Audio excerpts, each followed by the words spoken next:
പ്രിയമുള്ളവരെ, ഇതൊരു മത്സ്യത്തൊഴിലാളിയുടെ ജീവിത കഥയാണ്. പക്ഷേ ഇതിൽ നാം മനസ്സിലാക്കേണ്ട ഒരു കാര്യമുണ്ട്. ഇദ്ദേഹം പറയുന്നു,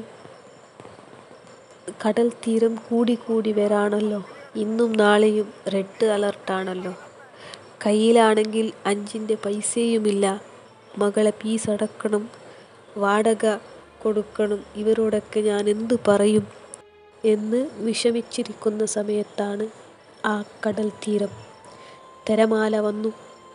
സ്വർണമാണ് കയ്യിലേക്ക് കിട്ടിയിട്ടുള്ളത്. അപ്പോൾ ആ സ്വർണം കിട്ടിയതോടനെ സന്തോഷകരനായി. അത് സ്വർണമാണോ എന്ന് ഉറപ്പ് വരുത്തിയതിന് ശേഷം പിന്നീട് തിരിച്ചു വന്ന് അദ്ദേഹം ആ കടൽ തീരത്തിനോട് പറയുന്നു, ഞാൻ നിന്നെ വിശ്വസിച്ചിരുന്നു എന്ന്. പക്ഷെ നാം മനസ്സിലാക്കേണ്ടത്, ഇപ്പോഴത്തെ കാലത്ത് ദൈവത്തിനോടും അള്ളാഹുവിനോടും വിശ്വാസമില്ലാത്തൊരു കാലമാണ്. അതുകൊണ്ട് അള്ളാഹുവിനോട് നന്ദിയും കടപ്പാടുകളൊക്കെ നമ്മൾക്ക് വേണം. നന്ദിയുള്ളവരുടെ കൂട്ടത്തിൽ നമ്മയും നീ ഉൾപ്പെടുത്തണേ നാഥാ.